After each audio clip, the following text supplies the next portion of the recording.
মাসুদ কামাল ভাই, আমরা proclamation, declaration, ঘোষণাপত্র যাই বলি, এই ইস্যুতে বিভক্তি কি কাটবে? না, এটা শুনেন বলে 5 মাস পরে এসে যদি আপনি করতে চান, বিভক্তি বাড়বে। বিভক্তি কাটার কোনো ওয়ে নাই ভাই। 5 মাস আগে একটা ঘটনা ছিল, ঘটনা যখন ঘটে তখন যদি আপনি মানে যা কিছু বলতেন সবাই রাজি হইতো, কিন্তু 5 মাস পরে যখন আসবেন এর মধ্যে তো স্বার্থের দ্বন্দ্ব অনেক দূরত্ব চলে গেছে। সবাই একজন এক দিকে চলে গেছে, একজন এক কথা বলতেছে। যেমন আমি একটু উদাহরণ দিয়ে বলি, যারা এটা প্রথম দাবিটা করছে, এই গণতান্ত্রিক ছাত্র মানে আপনার এই বৈষম্যবিরোধী ছাত্র আন্দোলন, ওদের হাবে ভাবে উচ্চারণে মনে হয় না যে ওরাই এককভাবে দাবিদার এই আন্দোলনের। কেউ মানবে?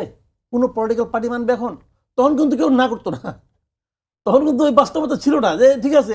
তখন কি বিএনপিকে বলছে, শেখ হাসিনা বলছে এই আন্দোলনের সঙ্গে বিএনপি আছে, বিএনপিকে নামি নাই, বলছে কি না? বলছে। কিন্তু জামাত কি বলছে? এর সঙ্গে জামাত শিবির আছে, জামাত শিবির কি বলছে? না, আমরা নাই, বলছে তো ভাই। এখন যদি বলেন যে জামাত শিবির ছিল না এই আন্দোলনে, স্বীকার করবে?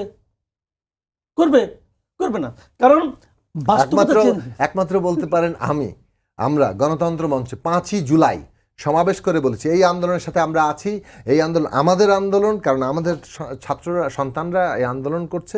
বাংলাদেশের যে কোনো ন্যায্য গণতান্ত্রিক আন্দোলন আমাদের আন্দোলন, আমরা আন্দোলন সমর্থন করে উস্কানি আরো বেশি করে দেবো। তাহলে এখন আপনি আমাকে বলেন, আমি জামাত বিএনপির কথা বললাম কারণ তারা তো বড় ভাগিদার, এটা কেউ তখন স্বীকার করছে? করে নাই। এখন বলেন, সবাই বলবে আমি ছিলাম। আমরা তো সম্পূর্ণ আমাদের নামটা প্রকাশ করিনি, বাট আমরা ছিলাম। তাহলে এখন দেখেন, আমি আপনাকে এখন বলবো যে আমরা কৌশলের কারণে বলি নাই। এখন কিন্তু এটা হবে। শুনুন, একটা কথা আমি বলি আপনাকে, এটা মাথায় রেখেন। এই জিনিসটা হলো কি যে এই যে 5 মাস পরে হঠাৎ তারা কেন অনুভব করলো একটা প্রোক্লেমেশন দরকার? দেখেন, যারা করছে ড্রাফট, যারা করছে তারা যে বোকা মানুষ তা না, তারা মেধাবী, কোনো সন্দেহ নেই। আমি ড্রাফটের যতটুকু দেখেছি তাদের মাথায় মধ্যে একটা চিন্তা আছে কেন তারা চাচ্ছে। কারণটা আমি বলি, এটা পেছনে যে তাদের কারণটা, সেটা হলো গিয়ে দেখেন, এক সময় কিন্তু এই অবস্থা থাকবে না দেশের। এখন যেমনি কোথাও গেলে পর আমি সমন্বয়ক বললে যে সম্মানটা পায়, এক সময় হয়তো আমি সমন্বয়ক এটা লুকাতে চাইবে। বাস্তবতা এরকম হতে পারে, দেশে অনেক কিছু হয়। এক সময় ছাত্রলীগ বললে ওসি সাহেব খারাই পড়তো, এখন ছাত্রলীগ বলে রিক্সাওয়ালা হাত নিয়ে আসে চর মারার জন্য। হয় না রে ভাই? এটা কি ছাত্রলীগ যারা করে, যারা কমিটিতে ঢোকার জন্য লাখ লাখ টাকা খরচ করে কমিটিতে ঢুকছে, তারা কি চিন্তা করছে যে এই ইনভেস্টমেন্ট আমার মাঠে মারা যাবে? চিন্তা করছে? করে নাই তো। সময়ের ফের ভাই বড় খারাপ জিনিস। এখন ওনারা ওই জিনিসটা চিন্তা করতেছেন যে আমি তো এই কাজটা করেছি বলে দাবি করছি, এর কি পরবর্তী সময়ে কোনো আইনগত ভিত্তি থাকবে না? তারা কিন্তু এখানে বলেছে যে এই প্রোক্লেমেশনকে আইনগতভাবে বৈধতা দিতে হবে, মানে পার্ট অফ ল হবে এটা। তো তারা আসলে একটা আইনগত ভিত্তি চাচ্ছে, একটা আইনগত বৈধতা চাচ্ছে। এই আন্দোলন যেটা হয়েছে সেটা আইন মেনেই হয়েছে, যে জিনিসটা নাকি আমাদের স্বাধীনতা সংগ্রামের সময় হয়েছিল, মুক্তিযুদ্ধের সময় হয়েছিল। কাজে তাদের এই চাওয়াটা কিন্তু আমি অন্যায় বলি না, চাওয়াটা সঠিক। কিন্তু এখন তাদেরকে এটা কিন্তু খালি চাইলে হবে না, তাদের পাইতে হবে। কার কাছ থেকে পাইতে হবে? এই পলিটিক্যাল পার্টিগুলির কাছ থেকে পাইতে হবে।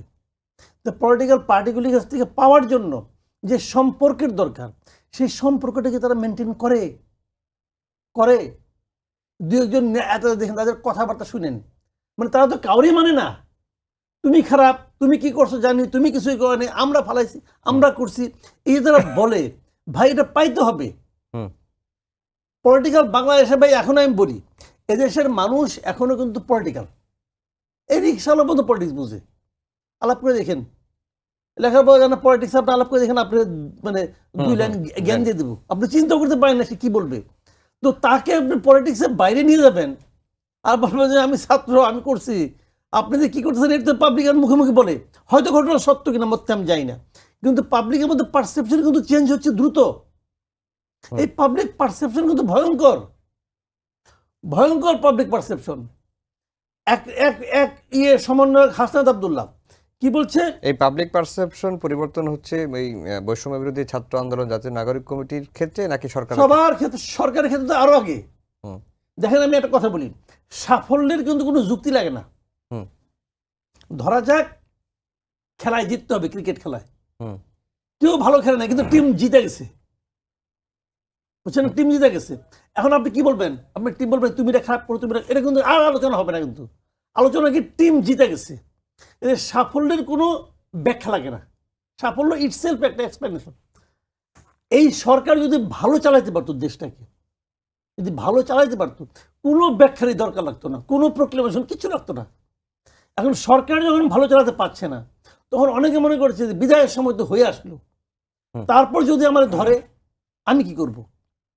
এই টেনশনে পড়ে এক একজন এক এক রকম কথাবার্তা বলতেছে। কিন্তু সরকার দেশ চালাইতে পারলে ওই এই সমস্ত ঝামেলাগুলো দেখেন, কত এক ধাক্কায় শতাধিক জিনিসের দাম বাড়াই দিচ্ছে, ভ্যাট, সম্পর্ক শুল্ক বাড়াচ্ছে। তো এটা কোনো পলিটিক্যাল গভর্নমেন্টের পক্ষে সম্ভব না।